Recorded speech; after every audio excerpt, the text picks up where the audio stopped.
Tamil astro ராசி பலன் நேயர்களுக்கு என் அன்பு வணக்கம். உங்கள் வீட்டில் பணம் தங்கவில்லையா? இந்த 7 அறிகுறிகள் இருந்தால் கிரகதோஷம் இருக்கலாம். எவ்வளவு சம்பாதித்தாலும் பணம் கையில் தங்கவில்லையா? காரணம் தெரியாமல் கடன் அதிகரிக்கிறதா? வீட்டில் அடிக்கடி சண்டை, நோய், மன அமைதியின்மை இருக்கிறதா? இதற்கெல்லாம் வாஸ்து அல்லது கிரக அமைப்புகளும் ஒரு காரணமாக இருக்கலாம் என்று ஜோதிடத்தில் கூறப்படுகிறது. பணம் தங்காமல் இருப்பதற்கான 7 முக்கிய அறிகுறிகளையும் அதற்கான எளிய பரிகாரங்களையும் நாம் இப்போது பார்க்கலாம்.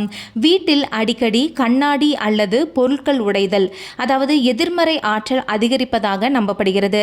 சனி அல்லது ராகு பாதிப்பு இருக்கலாம். வாரம் ஒரு முறை வீட்டில் தீபம் ஏற்றி பிரார்த்தனை செய்யுங்கள். வருமானம் இருந்தும் சேமிப்பு இல்லாமல் இருப்பது போல் உள்ளதா? பணம் வந்த வேகத்தில் செலவாகும். குரு அல்லது சுக்கிரன் பலவீனமாக இருப்பது இதற்கான காரணமாக இருக்கலாம். வியாழக்கிழமை தானம் செய்வது உங்களுக்கு நன்மையை தரும். வீட்டில் அடிக்கடி சண்டை உண்டாகும். சிறிய விஷயங்களுக்கு கூட கோபம், சந்திரன் மனநிலையை பாதிக்கும் நிலையில் இருந்தால் இது போன்று அடிக்கடி நடக்கும். தினமும் காலை விளக்கு ஏற்றி அமைதியாக பிரார்த்தனை செய்வது அற்புதமான ஏற்றங்களை தரும். எந்த வேலை தொடங்கினாலும் தடை ஏற்படுகிறதா? கடைசி நேரத்தில் தடைகள். செவ்வாய் அல்லது சனியின் தாக்கம் இருக்கலாம்.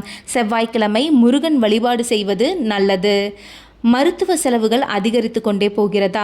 குடும்பத்தில் ஒருவருக்கு பிறகு ஒருவர் உடல்நலக்குறைவு ஏற்பட்டு கொண்டே இருப்பார்கள். கிரக பலவீனம் காரணமாக இது இருக்கலாம் என்று சிலர் நம்புகின்றனர். தான தர்மம் செய்வது உங்களுக்கு அற்புதமான புண்ணியத்தை தரும். தூக்கமின்மை மற்றும் மன அழுத்தம் உள்ளதா? வீட்டில் அமைதியின்மை சூழல் நிலவிக்கொண்டே இருக்கும். அதாவது சந்திரன் பாதிப்பு இருந்தால் இது போன்ற நிலை கண்டிப்பாக இருக்கும். இரவு நேரத்தில் தேவையற்ற சண்டைகளை தவிர்ப்பது நல்லது. வீட்டில் செடிகள் அடிக்கடி காய்ந்து போகிறதா?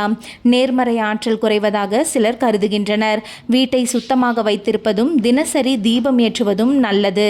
காலை மாலை விளக்கு ஏற்றுங்கள். வாரம் ஒரு நாள் அன்னதானம் செய்யுங்கள். காகம், பசு, நாய்க்கு உணவு கொடுங்கள். பெற்றோரின் ஆசீர்வாதம் பெறுங்கள். வீட்டை சுத்தமாக வைத்திருங்கள். இறைநாமம் ஜெபியுங்கள்.